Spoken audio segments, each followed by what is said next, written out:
juga ada yang sifatnya nested quantifier, yang sifatnya ganda. Nah, kalau nested quantifier itu contohnya di sini dia punya dua variabel x dan y, dan di sini dia memiliki hubungan jika dan hanya jika x itu ibu dari y, maka x itu adalah wanita dan x itu adalah orang tua dari y. Maka di sini setiap kejadian ini itu fakta-faktanya itu akan berlaku untuk setiap x dan y-nya. Nah, itu di sini kita punya x dan y, maka di sini pun kita berbicara tentang x dan y, dan ini juga ada pembicaraan tentang x. Nah, di sini contohnya kita punya dua orang wanita, Ani dan Emi, satu laki-laki, ada dua orang anak, Dani dan Cika. Ani itu orang tua dari Cika, Budi orang tua dari Cika, Emi itu orang tua dari Dani, Budi itu orang tua dari Dani. Nah, untuk menyatakan ibu, X itu ibu dari Y, pertama harus dipenuhi bahwasanya X itu adalah wanita dan X itu adalah orang tua dari Y. Maka kalau kita berbicara untuk setiap ibu itu adalah ibu dari XY, maka dia itu harus wanita X-nya dan X itu harus orang tua dari Y. Nah, maka di sini pada saat kita cek, di sini ada nggak ibu gitu kan ya, wanita kan, berarti ibu itu wanita. Ani itu wanita, oke. Ani itu orang tuanya Cika, oke. Terus Ani itu ibu dari Cika, ada, oke. Terus kita cek, nah kalau sekarang kita membuktikan bahwasanya ibu itu wanita, terus juga dia itu orang tua dari si Y-nya, semuanya terbukti benar, maka nested quantifier ini akan bernilai benar. Ya, jadi ini contoh untuk nested quantifier. Jadi si pembicaraan kita itu tidak berlaku pada satu objek, tapi terdiri dari dua objek, ataupun lebih dari dua objek tersebut. Ya, nanti dia akan memiliki suatu hubungan yang berupa diimplikasi gitu kan.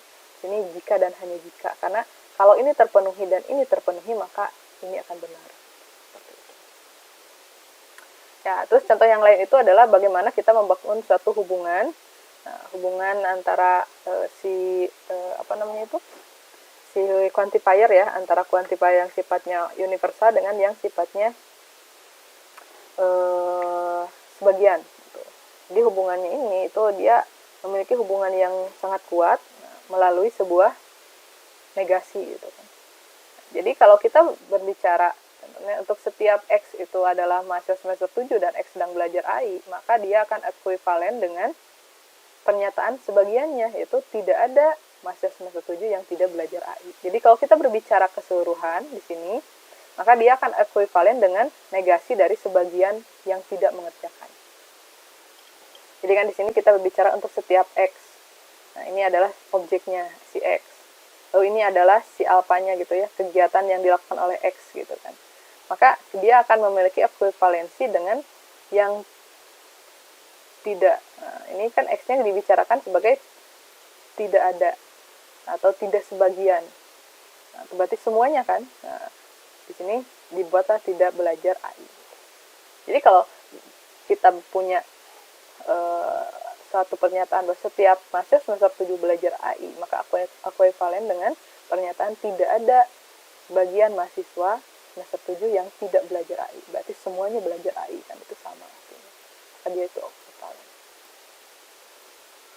Kalau kita punya base pengetahuan yang tadi, nah ini base pengetahuannya, base knowledge-nya di sini bahwasanya kita berbicara tentang X. Nah, di sini tadi setiap X yang suka permen, kita berbicara tentang X-nya adalah orang yang suka permen, maka X itu adalah anak ibu.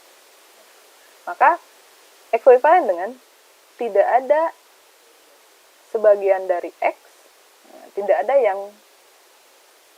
sebagian yang suka permen, atau tidak ada yang suka permen yang bukan anak ibu gitu kan.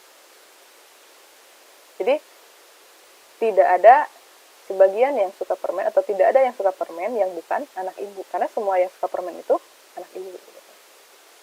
Setiap yang suka permen itu pasti anak ibu. Jadi tidak ada yang suka permen yang bukan anak ibu. Nah, di sini dengan adanya negasi ini, negasi pada tanda eksistensia dan negasi pada alfanya, pada kegiatannya, itu akan ekuivalen dengan pernyataan untuk setiap X, di mana X itu adalah orang yang suka permen, maka X itu adalah anak ibu. Terus untuk yang pernyataan yang sifatnya eksistensial sebagian, tadi dibilang bahasanya sebagian X, ada X, ya, anak ibu, dan X itu suka permen. Maka itu akan sama dengan tidak setiap anak ibu tidak suka permen. Karena ada anak ibu yang suka permen. Ya, itu jadi di sini hubungan antara